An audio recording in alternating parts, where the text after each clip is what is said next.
بسم اللہ الرحمن الرحیم۔ السلام علیکم۔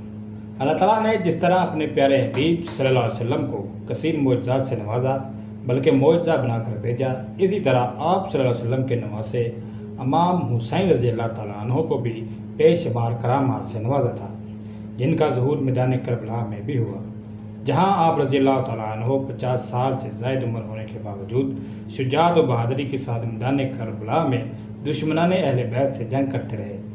وہیں آپ رضی اللہ تعالیٰ عنہ سے مختلف کرامات ظاہر ہوئیں، جن میں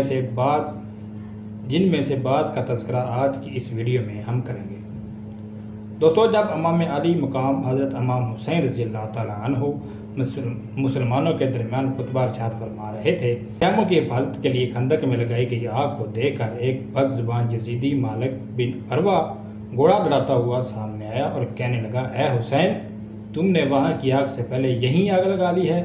امام حسین رضی اللہ تعالیٰ عنہ نے اس بدبخت کو جواب دیتے ہوئے فرمایا، اے خدا کے دشمن، تو جھوٹا ہے، تجھے یہ گمان ہے کہ میں دوزخ میں جاؤں گا اور تو جنت میں جائے گا۔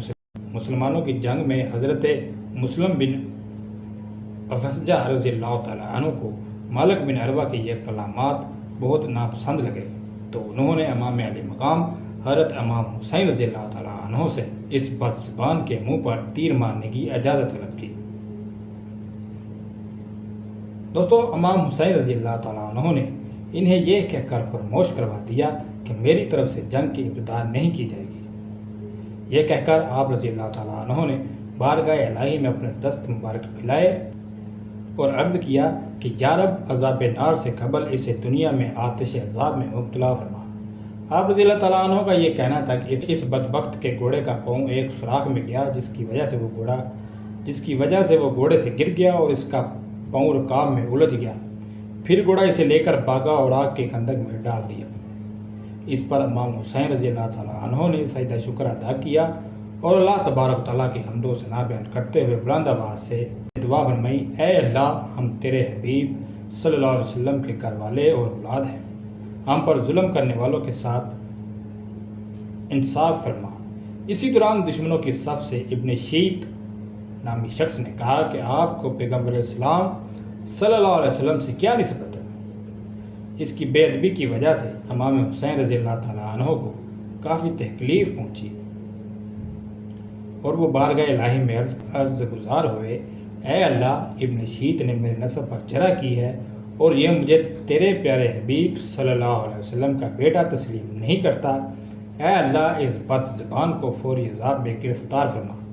جس کے بعد اس بے ادب کو قضائے حاجت کی ضرورت پیش آئی۔ گھوڑے سے اتر کر ایک طرف بھاگا اور کسی جگہ قضائے حاجت کے لیے برہنہ ہوا تو ایک سیاہ بچھو نے ڈنگ مارا تو نجاست آلود تڑپتا پھرتا تھا۔ اس رسوائی کے ساتھ پورے لشکر کے سامنے اس ناپاک کی جان نکلی۔ حضرت امام حسین رضی اللہ تعالیٰ عنہ کی کرامات اور آپ کا مستجاب الدعویٰ ہونے کو دیکھ کر بھی ان بے باک اور سخت دلوں کو غیرت نہ آئی اور ایک مغرور شخص نے امام حسین رضی اللہ تعالیٰ عنہ کے سامنے آ کر کہنے لگا کہ اے حسین، دیکھو تو دریا فرات کیسے مجھے مار رہا ہے، مگر خدا کی قسم تم اس کا ایک قطرہ بھی نہ پی سکو گے، حتیٰ کہ تم پیاسے ہلاک ہو جاؤ گے۔ امام حسین رضی اللہ تعالیٰ عنہ نے اس مغرور شخص کی باتیں سن کر اس کے حق میں فرمایا، یا رب، اس کو پیاسا مار۔ امام حسین رضی اللہ تعالیٰ عنہ کا دعا مانگنا تھا کہ اس مغرور شخص کا گھوڑا اسے گرا کر بھاگنے لگا، جس کو پکڑنے کے لیے اس شخص نے دوڑ لگائی، جس کے سبب اس پر پیاس کا غلبہ ہوا اور وہ العطش العطش کہنے لگا۔ اس کے ساتھیوں نے اسے پانی پلانا چاہا، لیکن ایک قطرہ بھی اس کے حلق سے نیچے نہیں اترا اور وہ مغرور شخص اسی شدت پیاس میں واصل جہنم ہوا۔ حضرت امام حسین رضی اللہ تعالیٰ عنہ سے کرامات کا ظاہر ہونا اس بات کی طرف اشارہ تھا کہ امام حسین رضی اللہ تعالیٰ عنہ کی کرامات آپ کی شان و عظمت پر گواہ ہیں۔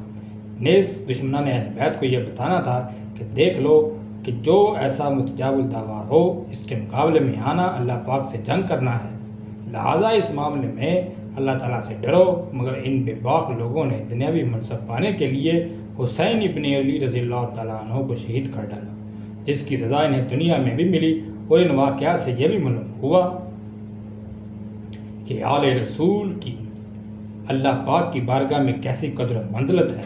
صرف دعا مانگنے کی دیر تھی اور دشمنان آل رسول چند ہی لمحوں میں موت کے گھاٹ اتارے گئے۔ اللہ پاک ہمیں بھی اہل رسول کا ادب و احترام کرنے اور ان کی طرح دین اسلام کی خاطر اپنا سب کچھ قربان کرنے کا جذبہ عطا فرمائے۔ آمین یا رب العالمین۔